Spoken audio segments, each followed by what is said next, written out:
रामगढ़ गांव में सुधा अपने बेटे के साथ बहुत ही खुशी से रह रही थी। सुधा को पिज्जा बहुत पसंद था। गौरव बेटा, आज मेरा पिज्जा खाने का बहुत मन कर रहा है। बाजार से जाकर मेरे लिए एक पिज्जा ले आ। ये सुनकर गौरव बोलता है, अरे माँ, बुढ़ापे में पिज्जा भी कोई खाने की चीज है? ये सब बच्चों की खाने वाली चीजें होती हैं। तुम तो बस दाल रोटी खाओ और प्रभु के गुण गाओ। अरे मन तो मन होता है, बुढ़िया हो गई तो क्या हुआ, बूढ़े लोगों का मन नहीं होता क्या? अच्छा ठीक है, ले आऊंगा पिज्जा तुम्हारे लिए। तुम तो गुस्सा हो गई, मैं तो बस मजाक कर रहा था। गौरव अपनी माँ के लिए पिज्जा लेने चला जाता है। कुछ देर बाद गौरव पिज्जा लेकर आता है और दोनों मिलकर मजे से पिज्जा खाते हैं। एक दिन गौरव अपने ऑफिस से घर आ रहा था, तभी रास्ते में उसे एक पिज्जा की शॉप दिखती है और वो सोचता है, आज माँ के लिए पिज्जा ले जाता हूँ, इसे देखकर वो बहुत खुश हो जाएंगी। इतना सोचने के बाद गौरव पिज्जा लेने चला जाता है और पिज्जा लेकर घर की तरफ निकल पड़ता है।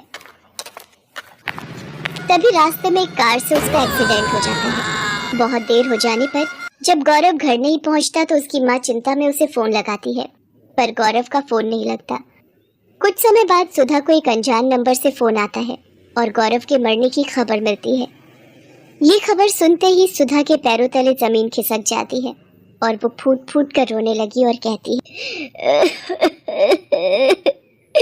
हे भगवान, ये अचानक क्या हो गया? मेरे बुढ़ापे का इकलौता सहारा मेरा बेटा ही था, वो भी तूने छीन लिया। अब मैं किसके सहारे जिंदा रहूंगी?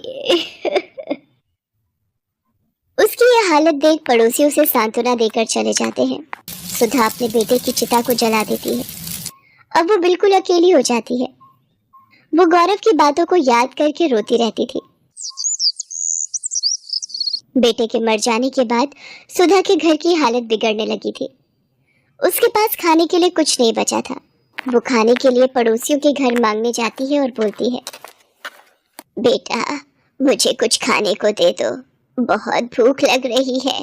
अरे अम्मा, मैं तुम्हें खाना खाने को जरूर दे देती, पर अभी तो मेरे घर में खाना खत्म हो गया है, सबने खाना खा लिया। इतना कहकर वो औरत अपने घर का दरवाजा बंद कर देती है। कोई उसे खाने को नहीं देता, सभी बहाना बनाकर उसे वापस भेज देते। अपनी ऐसी हालत देख वो सोचती है, अगर मेरा बेटा आज जिंदा होता तो मेरी ये हालत कभी नहीं होती। वो सबकी मदद किया करता था, पर आज सब भूल गए हैं कि मेरे बेटे ने एक समय पर उनकी मदद की थी। आज उसकी माँ को मदद की जरूरत है, पर किसी ने भी मेरी मदद नहीं की। तभी वहां से एक औरत गुजरती है और सुधा को यूं रोता देख पूछती है, क्या हुआ बहन, तुम रो क्यों रही हो? सुधा रोते रोते उस औरत को अपना सारा दुख बताती है। क्या बताऊं बहन, मेरे बेटे के मरने के बाद मुझ बेसहारा का इस दुनिया में अब कोई नहीं है। अकेले मैं इस दुनिया में कैसे जीऊंगी? मेरे पास खाने के लिए पैसे नहीं हैं। सुधा की कहानी सुनने के बाद वो औरत सुधा से कहती है, ऐसे हिम्मत हारने से कुछ नहीं होगा, खाने के लिए कमाई का कोई जरिया ढूंढना ही पड़ेगा।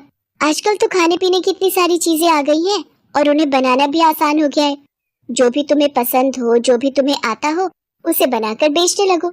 इतना बोलकर वो औरत वहां से चली जाती है। सुधा अब सोचती है कि वो ऐसा क्या काम करे। अचानक उसे पिज्जा का ख्याल आता है और वो बोलती है, क्यों ना मैं पिज्जा बनाकर बेचूं, इससे कुछ पैसे भी घर में आ जाएंगे। सुधा के पास अपने कुछ जेवर रखे होते हैं, उन्हें बेचकर वो अपने घर के आगे पिज्जा का एक छोटा सा ठेला खोलती है और पिज्जा बनाकर बेचने लगती है। धीरे धीरे उसका बनाया पिज्जा पूरे गांव में मशहूर हो जाता है और सुधा अब एक बड़ी दुकान खोल लेती है। धीरे धीरे उसकी दुकान बढ़िया चलने लगती है और वो अमीर बन जाती है। एक दिन उसकी दुकान पर एक छोटा बच्चा आता है और उससे खाना मांगता है। अम्मा, मुझे कुछ खाने को मिलेगा क्या? मैं बहुत भूखा हूँ, मुझे भूख लग रही है। बेटा, तुम्हारे माता पिता कहाँ हैं? तुम अकेले दुकान में क्यों घूम रहे हो? अम्मा, मेरा नाम मोहन है, मैं एक अनाथ बच्चा हूँ। मेरे माता पिता अब इस दुनिया में नहीं है। हाँ, जरूर खाने को मिलेगा। तुम जो खाना चाहो वो खा सकते हो।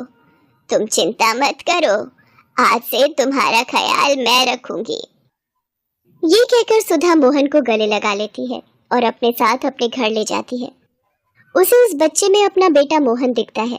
वो उसका ख्याल अच्छी तरह रखती है, उसे स्कूल भेजती है और उसे पाल पोस कर बड़ा करती है। ये अपने 5 साल के भाई के साथ रेलवे स्टेशन पर टॉफी बेचा करती थी, पर वहां पर उसका व्यापार कुछ ठीक से नहीं चल रहा था, इसलिए वो फिर से सड़क पर ही टॉफी बेचने लगी। थोड़ी दूरी पर एक पिज्जा के ठेले पर बहुत सारे लोग पिज्जा खा रहे थे। मुन्नी ने ये देखकर, भला यहाँ इतने सारे लोग बैठकर क्या खा रहे हैं, ये क्या है? ये सोचकर मुन्नी उससे पिज्जा खरीदकर खाने लगी। उसे वो बहुत स्वादिष्ट लगा। अरे वाह, ये तो बहुत स्वादिष्ट है, ना जाने इसे कैसे बनाते हैं। ऐसा सोचते हुए अपने भाई को भी खिलाकर वो वहां से घर चली जाती है। अगली सुबह भाई ने अपनी बहन से खाना मांगा, तब मुन्नी उससे कहती है, रुक जा मेरे भाई, तेरे लिए ही तो खाना बना रही हूँ। फिर उसने अपने भाई को खाना खिलाया और खाते खाते सोचने लगी, मुझे जल्द से जल्द कोई और काम ढूंढना होगा, इस काम से तो कोई फायदा नहीं हो रहा, कुछ करना होगा। वो ये सोच ही रही थी कि अचानक उसे कल खाया हुआ पिज्जा याद आया।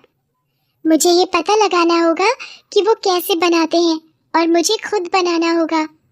वो ये सोचकर भाई को साथ में लेती है और पिज्जा बनाने वाले के पास जाती है।